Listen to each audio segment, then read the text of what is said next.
Black Friday and Cyber Monday's ode to overconsumption. Buy Nothing Day. How good was media coverage of the 8 billion world population milestone? The passing of Herman Daly. And a new paper by the inestimable William Rees. Lots of interesting news and perspective in this episode. When you've got a planet to save, who you gonna call? Calling. Call a growth buster. Whoa. Welcome to the Growth Busters podcast about coming to terms with limits to growth. Here we work tirelessly to make it okay to be against growth. Perpetual growth of the global population and economy is just not possible. And our attempts to break the laws of physics in this regard are not turning out well. I'm Dave Gardner, director of the documentary Growth Busters, Hooked on Growth, and chief scientist here at the Institute for Advanced Growth Addiction Studies. And I'm Stephanie Gardner, Growth Busters advisor, environmental law and policy wonk, and sustainable energy nerd. You'll find us at growthbusters.org. Search for Growth Busters on Facebook, Twitter, groups.io, and of course your podcast app for the latest growth busting news. All right, Steph, we missed you on our special 8 billion episode. Glad that you're back, though. I'm glad that I'm back, too, and I really enjoyed the episode. Sometimes it's fun to just be a listener, too. Well, I thought it would be great to let you give us a report card. I just thought that the discussion between you and Chris Tucker was very dynamic, and Chris is a very articulate guy. I hadn't been aware of him before, so it was nice to learn about him, and I think we're even going to be talking about one of his recent articles in today's episode as well, but really enjoyed the discussion. Good. Yeah, Chris is pretty sharp. What'd you think of the YouTube video, World Population Hits 8 Billion? What do people on the street think? I always love when you do these videos and get out in the community and start talking with people. And I think you and Chris seem to think that maybe there wasn't a lot of knowledge or good thoughts on the topic. But I actually was pleasantly surprised. It seemed like a lot of folks actually see the writing on the wall, are recognizing that things aren't getting better in their communities and their lives. And they're starting to connect the dots. So I actually thought it was great. It was an improvement over the illiteracy that I've seen in previous ventures out onto the streets. So I do want to share a little bit of the feedback that generated. So in a way, this will be our inbox for the episode. The most popular comment on the YouTube video so far was from Paula, who wrote, "The average person is dumber than they were 10 years ago. Well said." Maybe a little too accurate. And then on our website, the page for the podcast episode, we got a comment from Lee in Missouri. Let me share that with you, Stephanie. Christopher Tucker is articulate and convincing. Yes, empowering women and girls is surely worth more than the cost of fighter plane development. Perhaps we could invest our way to 1.5 by 2030. Sign him up as a consultant for Dave's presidential bid. Thought that was a great comment, and I guess I did actually ask Chris, didn't I, on the podcast whether he'd be... Yeah, you did, and I think he said he would help. Yeah. And for anyone who didn't hear the last episode, which was episode 73 of the Growth Busters podcast, 8 billion is too many. Don't be a twit about overpopulation.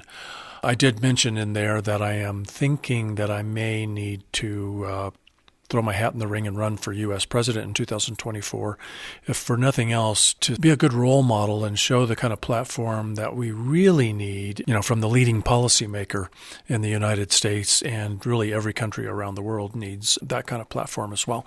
I don't really want to run for president, but if I have to, I will. If we find a better candidate, great.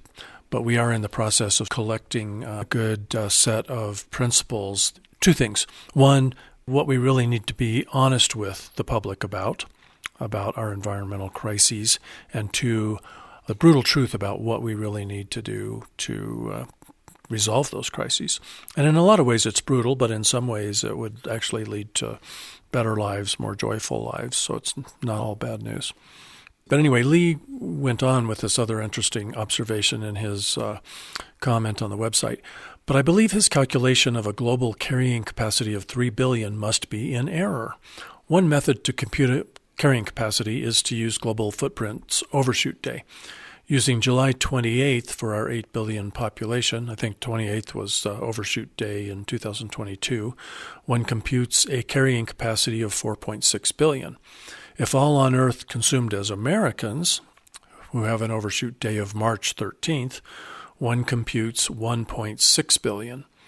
Now, since global footprints calculations tend to be conservative, and since probably most do aspire to live comfortably, probably his 3 billion figure is an overshoot.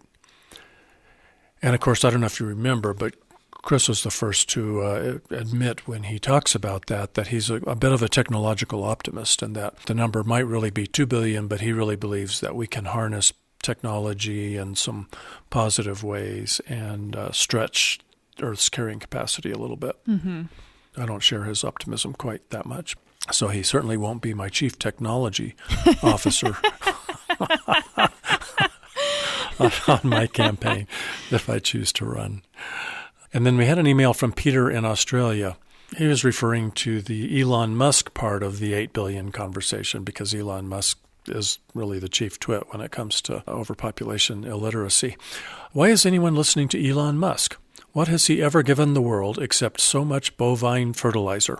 He did not even give us electric cars. He did not invent them, and he did not start Tesla. He only pushes other people aside to take credit for what they have done. And then he goes on, much is spoken about the role of women and girls in reducing population growth with education and opportunities. But he goes on to say that he thinks that the countries that have falling birth rates, that it may be more due to the behavior of men. It's kind of a long email, and I won't read the whole thing. But he goes on to propose this theory that it's the unhappy men and the way that their lives are going, their lack of opportunities and their addiction to video games and things like that, that it's all a reaction to overpopulation, kind of like the mice in the famous John B. Calhoun experiments with overcrowding of mice. In those experiments, a lot of the mice end up not being interested in procreation. That's one of the responses. Yeah, I thought that this was an interesting theory. I hadn't really thought much about that, but I do think that there's probably some merit to some of this in terms of, yeah, when the world around you isn't working very well and it is overcrowded and you can see that there's a lack of resources and all the downstream impacts of that in terms of conflicts and famines and refugees, and yeah, maybe you want to check out of your society. Maybe you don't want to raise a family in that kind of society. I hadn't really thought about some of the specific examples of, you know, dudes checking out and being in their basements on computer games all day, every day. But yeah, maybe. Yeah, and the mass shootings, which are all male committed, the oath keepers, the chief malcontents in our society, and it's tempting to think that that's rooted in many cases in white nationalism or something like that. And certainly there is some of that, but this might just be just more of the crumbling of human civilization that happens as you drive civilization off a cliff. Yep. And I do think that we are the mice and our cage is planet Earth. And we're in this grand experiment. We've never had this many people on the planet before. And we don't know how it's going to turn out. You say a grand experiment, but the results will not be too grand. I'm interested in your take. From your perspective, did you notice more coverage or better coverage of the 8 billion milestone than we had when we clicked over 7 billion 11 years ago? I don't think so. I think it was similar. Largely ignored? Yeah. I thought there was maybe a little bit more coverage, but as I've talked to people now that it's been, a couple of weeks now as we record this since the 8 billion milestone was achieved on November 15th, most of the people that I've had conversations with were completely unaware that we just clicked over to 8 billion. But I did look at some of the coverage. I wanted to share some examples of good coverage, and I did include links to some of the good pieces in the show notes for our last podcast episode. And I want to just mention before I forget, Stephanie, that I really think it would be a good metric for progress on this overshoot literacy campaign that we're undertaking here at Growthbusters and many other allied organizations that we talk to week in and week out. A great metric for success would be if there was some group of students or someone working on a master's thesis or some educational cohort somewhere that wanted to undertake a really serious study and actually evaluate and quantify the media coverage of something like an 8 billion milestone. Maybe the coverage of the next release of the UN World Population Prospects report or something like that, where we would know how many stories appeared in mainstream media, how many stories in total, how many stories characterized the news as positive, how many negative, that kind of thing. And then it would be valuable to have a baseline and then the changes from year to year. Yeah. Should have started that a long time ago. That could be interesting.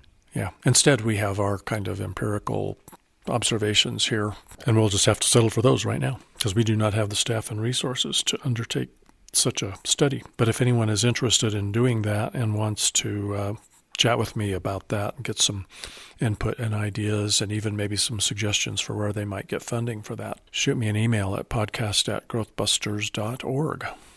I know the UK Telegraph had a story called Birth Rate Crisis Gripping the West that had, I'm going to give it a mixed report card. It was pretty clear to me that the reporter didn't really have good literacy about overshoot and had some bias, which led her to characterize anything below replacement fertility as an unquestioned negative. And we've seen a lot of that in a lot of the reporting about dropping birth rates. Is there's just this assumption that, well, of course, you want to have at least replacement level birth rate, like somehow we are magically at the right number of people on the planet right now. Yep, she definitely doesn't question that at all. Yeah, totally unexamined assumption there. And also Lyman Stone is quoted in that story, and Lyman Stone is unfortunately the go-to U.S. economist for hire by pro-natalist forces. He writes for the American Enterprise Institute, which are growth pushers, and the Institute for Family Studies, which is a conservative think tank populated with Mormons, Catholics, and other American Enterprise Institute folks. Hardly a credible resource, and yet story after story quotes Lyman Stone. Propagandist. It's almost as if all of the climate change reporting quoted Bjorn Lomborg. Mm-hmm. Ridiculous. But she did end with a mention of the new book, Decline and Prosper, Changing Global Birth Rates and the Advantages of Fewer Children, which I haven't read yet, but I'm really excited about that book, and we'll put a link in the show notes yet again for that, and hope to talk to the people behind that book in a future episode. Had to give a failing grade to AFP, which is the French version of the Associated Press. This story mainly gets a fail because it interviewed Rachel Snow of the UNFPA, who I dissed pretty roundly in the last episode for, really candy coating the whole 8 billion population milestone and trying really hard to keep people from being worried at all about overpopulation, or even about the number, or about the fact that we're growing and adding about 80 million people to the planet every year right about now. She says that a growing number of countries are reaching out to her organization asking, how can UNFPA help us better understand what we might do to boost our population? And if that's really the question that UNFPA is being asked, then surely she should report that. But then she needed to follow up and say, but this is this is not this is not the right question, and to explain why. And yet there's nothing in this story. If Rachel Snow went on to offer some honesty about the fact that there is really nothing to celebrate about 8 billion and that growth-addicted countries that are worried about declining birth rates need to read that book and get on board with the celebration that we should be having about declining birth rates. If she went into that, it wasn't reported, and I wouldn't expect that she went into that based on the statements that she made in other media outlets about 8 billion. Now, in the failure department, I finally had a chance to look at this AP report, Associated Press, called Earth at 8 Billion, Consumption, Not Crowd, is key to climate. Published on November 15th. We'll put a link in the show notes, even though it's a disappointing story. It's interesting that, I'll read the beginning of it because then I'll give you a sense of the perspective. Very first line, the world is getting hotter and more crowded, and the two issues are connected, but not quite as much as people might think, experts say. So it's like the reporter isn't really coming at this with this perspective. The reporter is reporting to us that all the experts are telling him. Yeah, isn't this Associated Press supposed to be just like very less biased, I would say, than most news outlets? It's supposed to just be reporting like what is out there. Yeah. But of course, they're interviewing certain experts and not others. Yeah, if they talk to the wrong ones, then they get the wrong idea. And I'll be the first to tell you that their financial writers have pro-growth bias, just coursing through their veins. Their bias is evident in the way they write their stories, and it's just because they've been programmed from birth to believe that, of course, GDP growth is a universal good. Of course, everybody wants GDP growth, and there's no negatives to that. But in other reporting, I haven't seen quite so much bias. But certainly there was a lot in here kind of making the case that, sure, population numbers are big and we're adding a lot of people to the planet, and sure, we are disrupting the climate in a big way, but don't get too distracted by the numbers. The real big factor here that we should all be focusing on is our behavior. And it's the behavior of the richest people in the world, not the behavior of the poorest people in the world, who tend to be those with higher fertility rates. And it's clear to me when you read this report, and I'll put a link in the show notes, that the whole thing is just driven by this really sad and unproductive guilt that a lot of us have about the fact that if we are talking about population, there's this assumption that we're blaming the people who have the highest birth rates for population growth and overpopulation. And meanwhile, we're living high on the hog, big fat overconsumers. And so it's pretty easy. I would feel guilty if I was a big fat overconsumer blaming poor brown people for having too many babies. You should feel guilty if that's your situation, if that's the view from here. But it doesn't have to be the perspective. There's so much to unpack there, and we'll have to do a whole episode about that one of these days maybe. But I'm not even going to bother to share the quotes from these scientists. And, some of them are just honest about saying, well, that's a really sensitive subject, so we just don't go there. Well, number one, if you're really concerned, if you're feeling guilty about how we're treating the poorest people in the world, or about how we're treating dark-skinned people in the world, ignoring the population part of all of these issues isn't really doing them a favor, because high birth rates and overpopulation and climate disruption are really going to destroy their lives.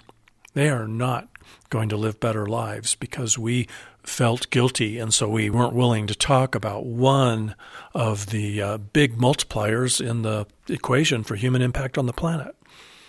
So we've got to find a way to talk about overpopulation in a way that isn't xenophobic, that isn't racist, that isn't classist. And we're constantly trying to do that here at Growthbusters. And I know a number of smart people who do that quite well. Chris Tucker, I think, does that quite well. It is to the advantage of people who are in a culture where having 6 or 8 or 9 kids is considered the norm and is desired. It's to their advantage to have full facts when they make any decisions they make about family size, and it's to their advantage to have access to family planning and to be free of any kind of coercion, including pronatalist coercion, from their culture or from their fathers or their husbands, etc. There's only good to be gained from having open conversation about this rather than brushing it under the rug and hiding from the subject. I agree with you. I think that this fear of being xenophobic is only one part of the fear around talking about population. The other part is people in the global north and the wealthiest countries, they don't also want to hear the news that they are overpopulated, and they, even though that we have less than replacement fertility rates, that's still too much. That's a conversation that people are afraid to have. Yeah, it's just gotten this radiation poisoning or something to make it such a toxic subject. You don't dare make any suggestions about what would be a responsible family size. And I think, even I try to avoid couching in those terms because I'm trying to keep people from slamming the door in my face. I want them to be educated. So I try to find, ways to talk about it, to make sure they understand I'm not proposing any kind of coercion. I'm not proposing population control. No quotas. I'm just proposing, really well-considered, informed decision-making. And I think at some point we're going to have to start saying daily what is a responsible family size decision and what is an irresponsible family size decision, knowing what we know today. I've been reluctant to go there just because I know a few doors will get slammed. But, when you really think about it, there's just no two ways about it. And if anybody, is offended, if anybody is making a decision today or made a decision yesterday to have their third kid, their second kid, their fourth kid, their eighth kid, and they're offended because I'm saying it's an irresponsible decision, well, I'm not blaming you and I forgive you. I'm assuming you got to the Growth Busters podcast too late. Way too late. Way too late, yeah. In the eighth kid scenario. Yeah. We have got to openly talk about it rather than have all these people tap dancing around it and brushing it under the rug so people can be making really responsible, intelligent, informed decisions. I live in the richest part of the world. I live in a really nice neighborhood, and I run into people far younger than me who have 4 kids. It's not because the woman was uneducated. It wasn't because she wasn't empowered. I have to think it was because overshoot, not on their radar screen. What's overshoot? Had no idea. Or I don't think it's going to impact me and my kids because we're well off. Well, and there may be some of that, but I think most of it is the fact that, look at, if the AP is reporting the way they are, what chance do we have? Well, there is good news. I do have one A+ for something good that was published around the 8 billion mark. And this was a new paper written by William Rees. And if anybody is a regular listener, you probably know that I pretty much worship the ground Bill Rees walked on. He was in the Growth Busters documentary, and he writes brilliantly about overshoot. He was the guy who came up with the ecological footprint concept. And Matis Wackernagel was one of his students, and together the two of them came up with the whole initial idea of measuring global biocapacity and ecological footprint, and that led to Wackernagel founding the Global Footprint Network and doing all of the wonderful data analysis that they're doing that a lot of us turn to. Anyway, Rees is brilliant. He's a really great educator. He was almost lifelong professor at the University of British Columbia. And I don't know why he hasn't been a guest on this podcast. Well, maybe we need to change that. We need to rectify that for sure. Anyway, he wrote a paper that was published in the Vienna Yearbook of Population Research. His paper was called The Human Eco-Predicament, Overshoot and the Population Conundrum. And it gets a particularly good grade as we do this analysis because Rees really...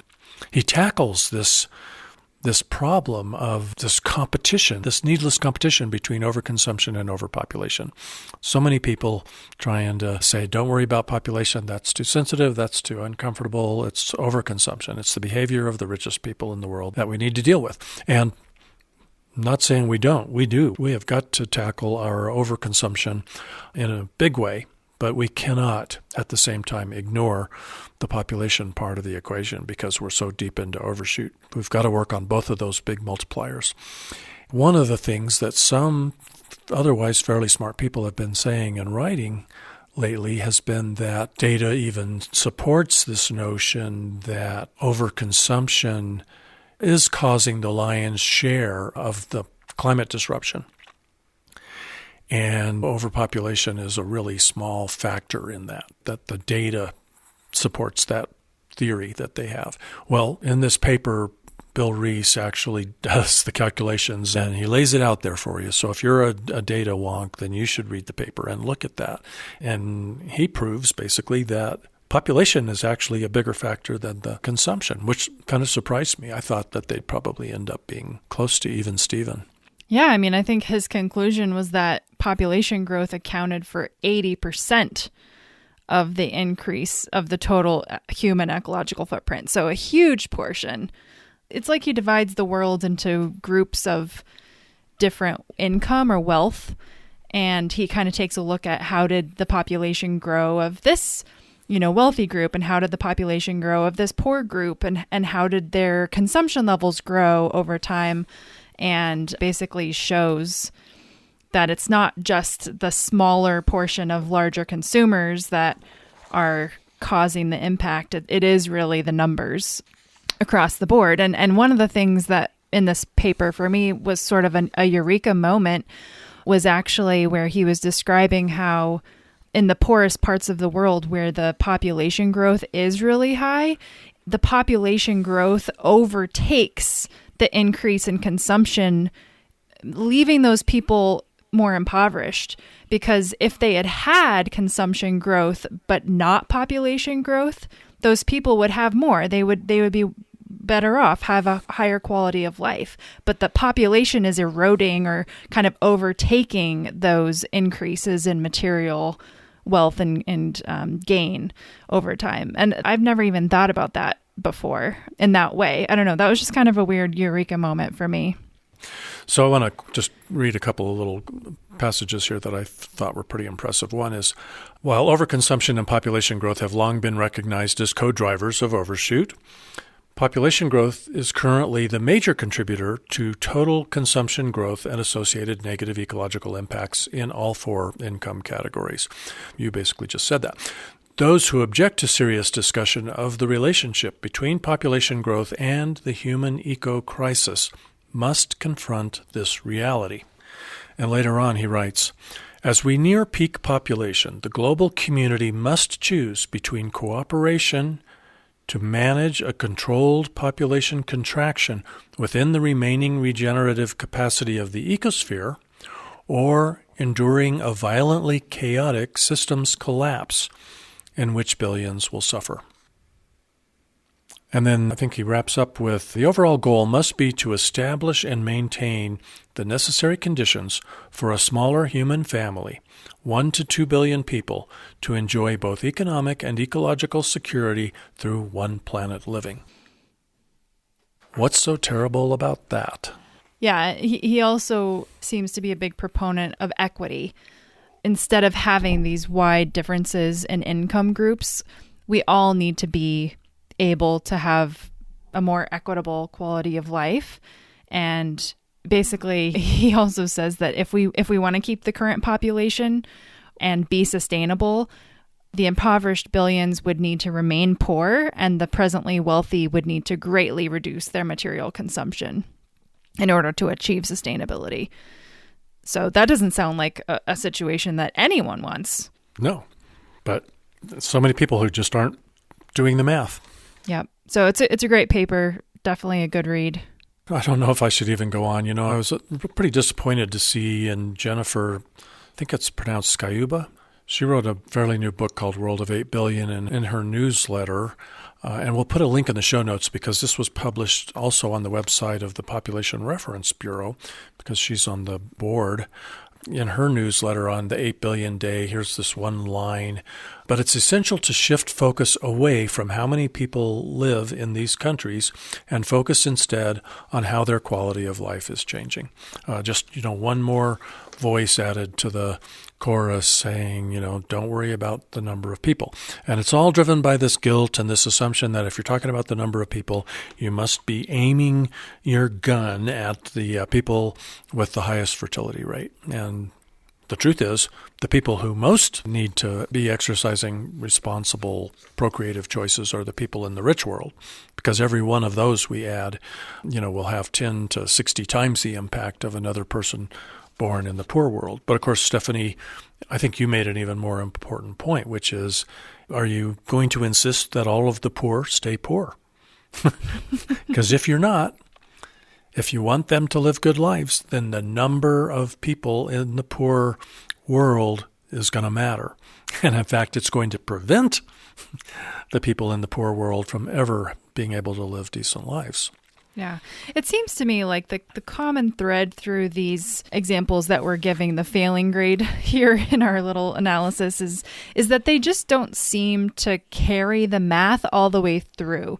Like they're talking about the math of one small piece of the puzzle, like the population of this group of people and the consumption level of this group of people, but they're not adding it all together and recognizing that 8 billion, 9 billion, 10 billion people that we want to everyone to have a great quality of life, all of that does not add up to what our planet's carrying capacity can support, but they're not willing to go to the natural conclusion of the things that they're talking about. And it's like, why? Why are you ignoring this big elephant in the room?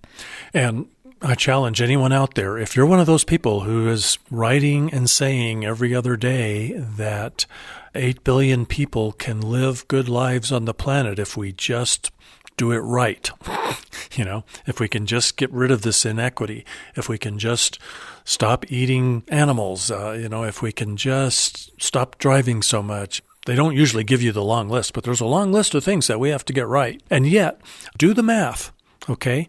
Don't base your statement that it's just a distribution problem or it's just an overconsumption problem in the rich world. Don't base that conclusion on a hope and a prayer that somehow we have the technology or very soon we'll have the technology to make it work so that 8 billion people can live decent lives without crushing the planet.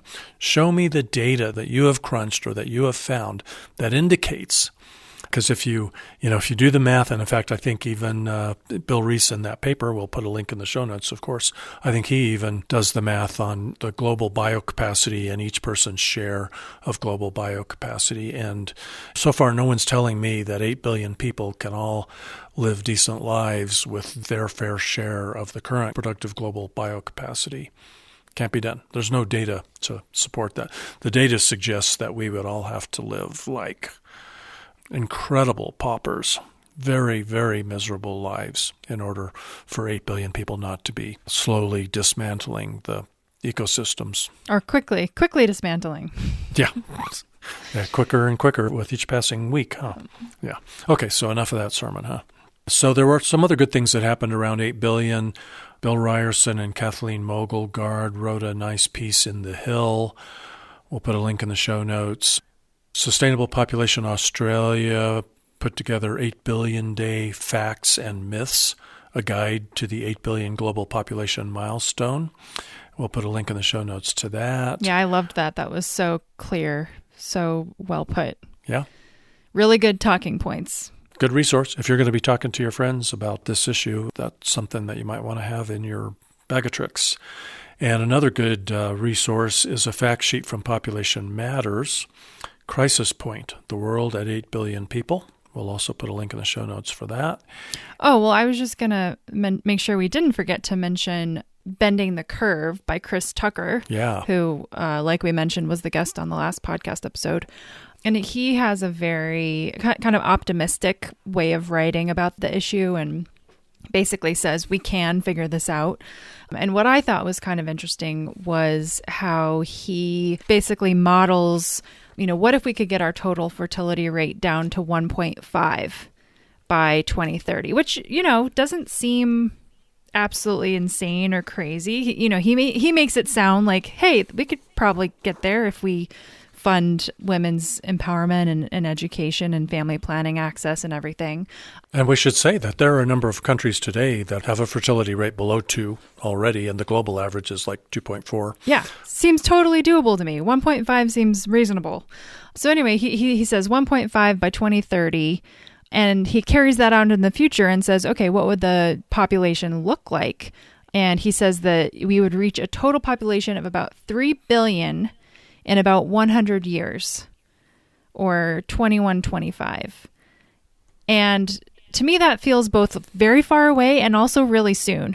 I don't know how that sounds to you, but 3 billion people by 2125 would be pretty amazing.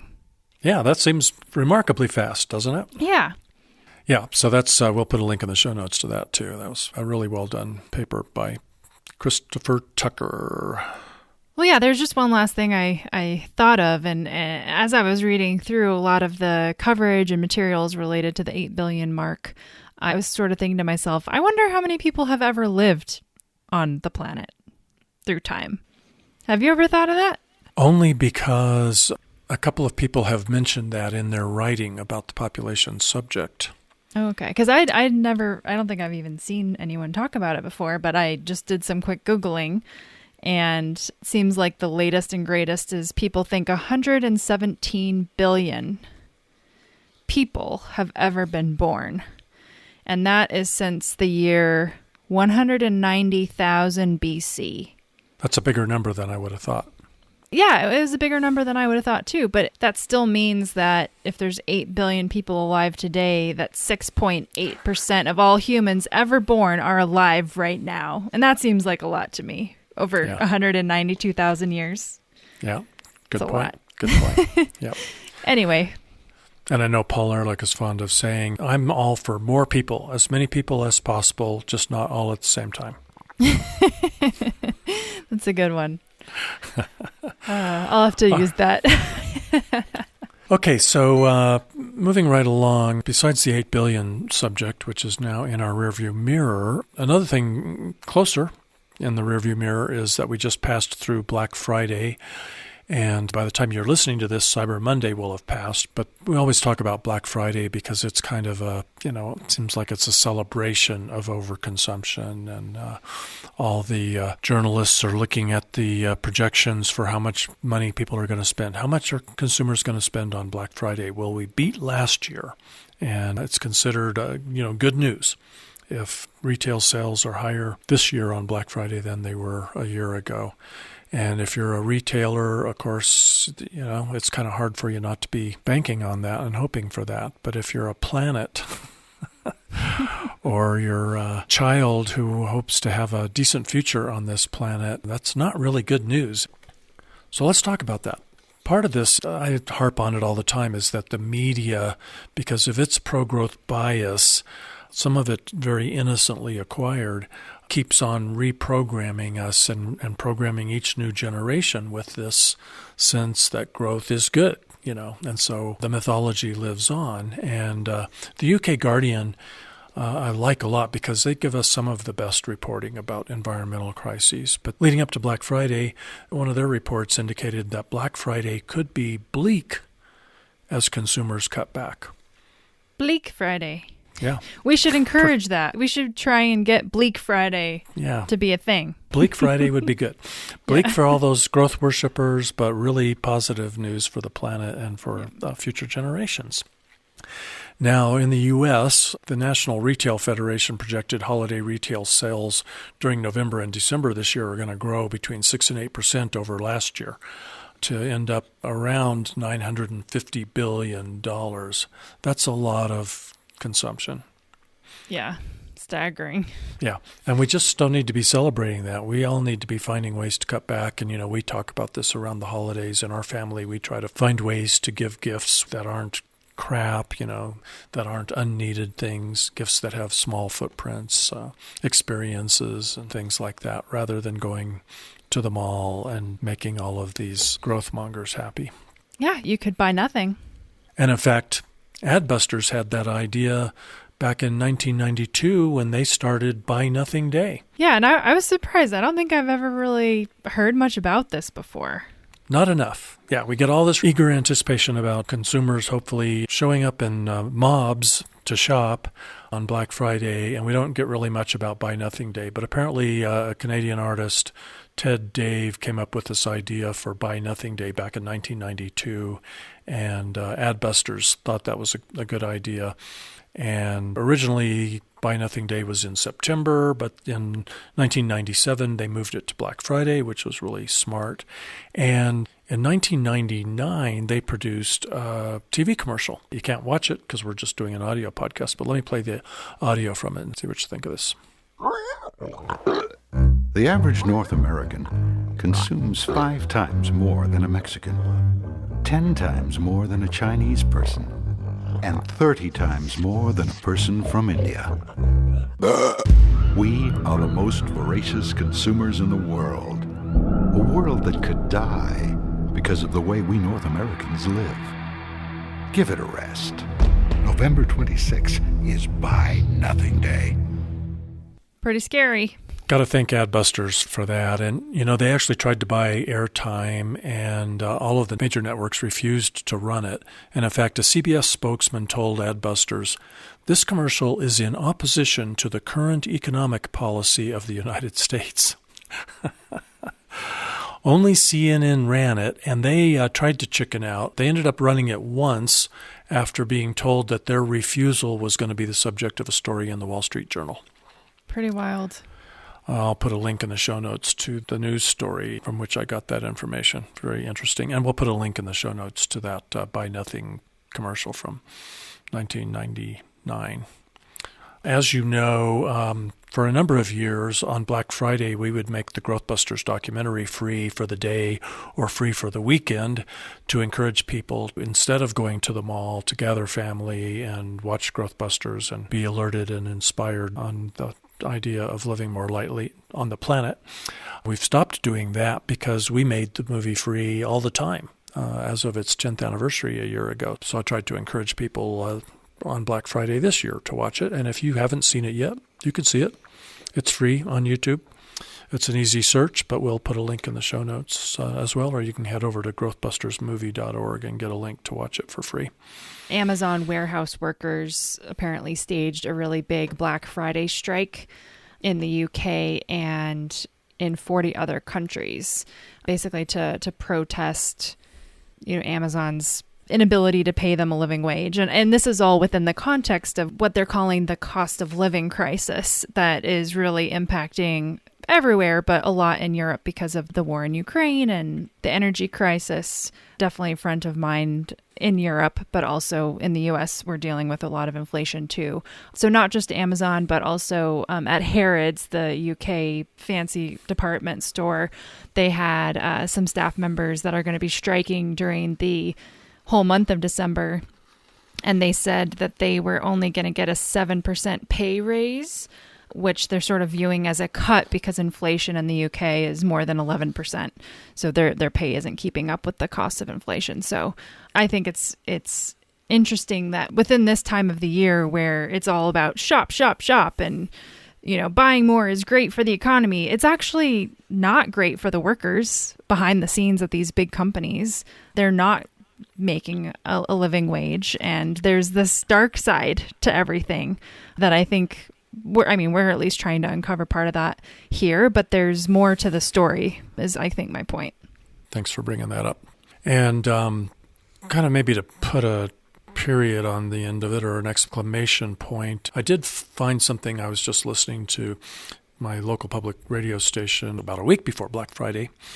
They were reporting on the retail numbers in the United States, and it just struck me the way the host of the show, Marketplace, talked about this, and so I wanted to share a little bit of it. I think it's a really great example of how mainstream news media promotes consumerism and perpetuates this myth of the universal goodness of economic growth. I really like this host, Kai Ryssdal. He's a really entertaining and engaging guy, but it's clear to me from this clip that Kai Ryssdal hasn't seen Growthbusters, or if he did, he didn't buy it. So listen to this little bit from his retail numbers piece. And hey, nice job, American consumers, upon whom so much in this economy depends. Nice job holding up your end of the retail equation. We learned from the good people at the Commerce Department this morning that retail sales in this economy were up 1.3% September to October. That is not inflation adjusted, by the way. So again, good job. So there you go. Congratulating us all for being good consumers. Repeat after me. I am not a consumer. I am a human being. Chris and I didn't get a chance in the last episode to even mention the fact that we lost Herman Daly on October 28th. And so I wanted to really briefly just mention that. Herman Daly was one of my heroes. I can't tell you how far I went out of my way in order to sit down with Herman for an interview when I was producing the Growth Busters documentary. His interview was not easy to get scheduled, and so I ended up sitting in his study in his home. He was very gracious to let me and my assistant come into his home on I think it was a Sunday afternoon, and what a great conversation. Cassie, the Center for the Advancement of the Steady State Economy, posted a sampling of some of his best writing as kind of a commemoration of his passing, and we'll put a link in the show notes to that. But anyway, Herman Daly, if you're not familiar with him, he was a World Bank senior economist fairly early in his career, but he left the World Bank and spent most of his life as an educator trying to talk sense into the economic world about the fact that the economy is a subset of the biosphere, that it's not the other way around, that there are limits to how big an economy can grow, and there are certainly limits to what is an optimal size of an economy. And if you want to hear him in his full brilliance, I did an episode of the Conversation Earth syndicated radio series that I hosted a few years ago. That was a conversation with Herman Daly, and I'll put a link to that Conversation Earth episode, although you can just search for it in any podcast app. I think it's still available out there, but I'll put a link in the show notes. And I know I put a link to it in my Thanksgiving post that I posted at the Ending Overshoot publication on Medium, titled, "I'm Thankful Smart People Are Telling the Truth. Economic and population growth need to end ASAP." And in that piece, Herman Daly is one of the people that I indicated that I was very, very thankful for. Well, I'm going to add that Conversation Earth episode to my listening list. I'm excited to listen to a great thinker. Yeah, do that. Herman Daly and Bill Reese, those are two people who just have a way with words. There's so much clarity in what they write and they say. I put them very high on a very tall pedestal. Nice. I think it's time for Honey, I Shrunk My Footprint. Oh boy, oh boy, oh boy. This is where we share something that we do to live more lightly on the planet. Something unusual, something difficult, something easy, something we're particularly proud of. Dad, you usually have very weird ones, I have to say, but all ideas are good ideas. I try to out-weird you every chance I get. Yes. So, we've just been talking about how it's the season of gift giving, but I don't think it has to be the season of shopping. So I've gotten an experiential gift for my husband. And this is a surprise. He doesn't know about this. So if we listen to this podcast episode before December 20th, I'll have to skip ahead or something. But I won't forget. I bought ballet tickets for December 20th, and we're going to meet some friends out for dinner ahead of time, and then I'll go to the ballet together, and he has no idea what it is. I just wrote on the calendar special night out, so he'll be totally surprised.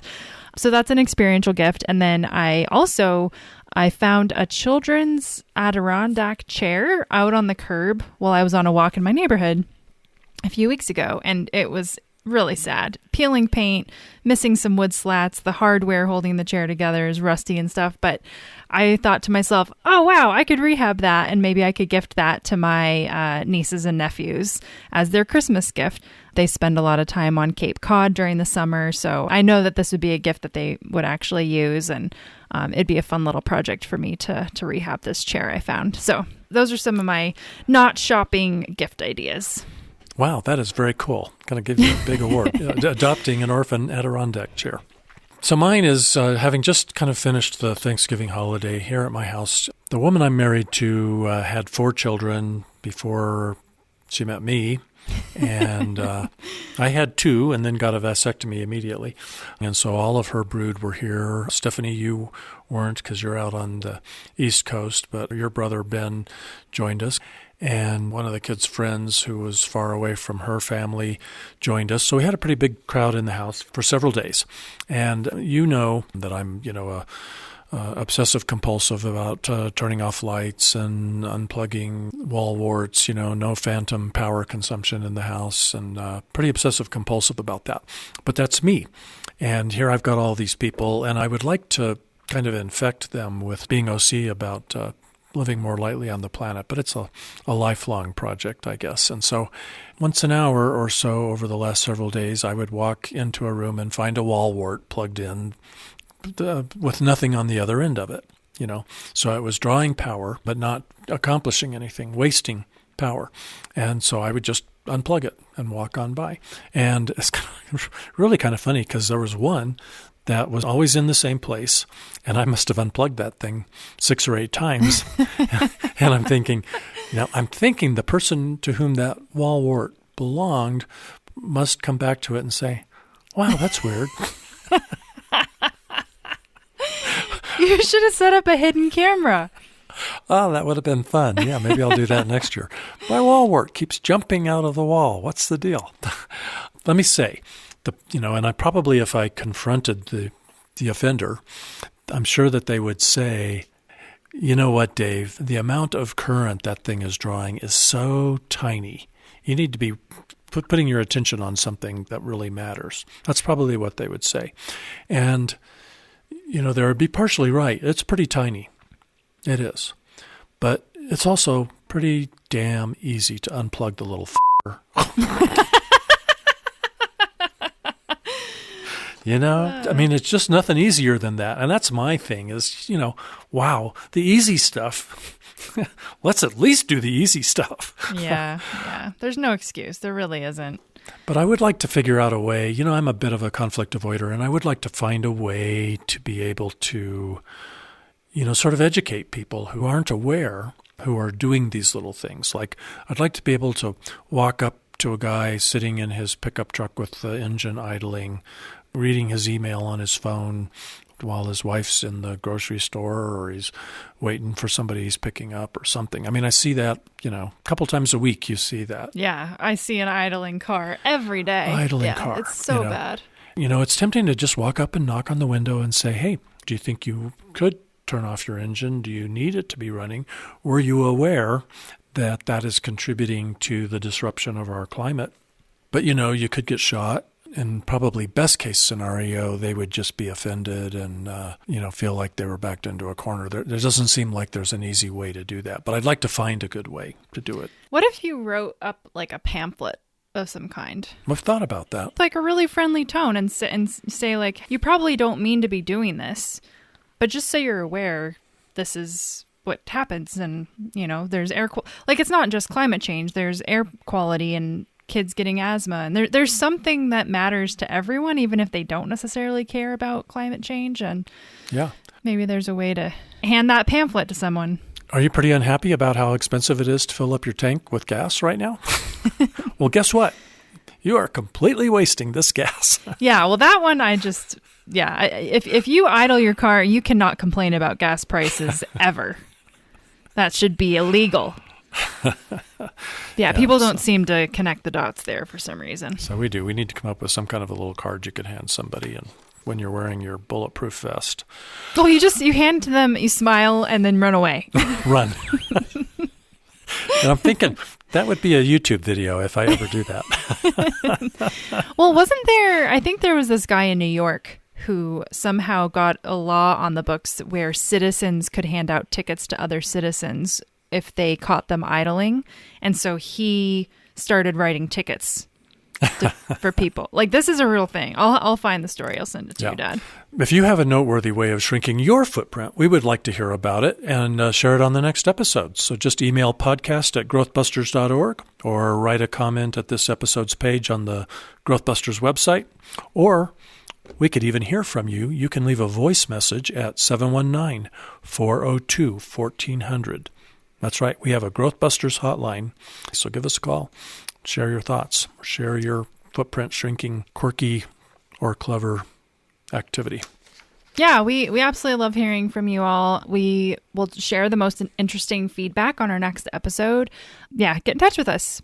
Having intelligent conversations about overshoot is really so important. So please share this episode with people you love or anyone who needs to learn about limits to growth. Your mayor, your governor, your senator, prime minister, president, journalists. And be sure to follow the podcast on your podcast app so you don't miss an episode. Check out the Growthbusters online community at groups.io. Thanks to Jake Fader for writing and producing the Growthbusters theme you hear at the open and close of this podcast, and to Carlos Jones for singing it. Learn more about the issues we discuss in this podcast at growthbusters.org. And that growthbusters.org homepage is also where you can donate or get on our email list. Thanks for listening, sharing, and doing your part. We've got a planet to save. Some may dream to pave mountains and streams, but not me. I'm a growth buster. Some they just want more, but don't know what it's for, but not me. I'm a growth buster. Don't want a solution at the cost of pollution. They think bigger is better at the cost of the weather. But no, not us. We are the growth busters. Calling, calling, calling, calling.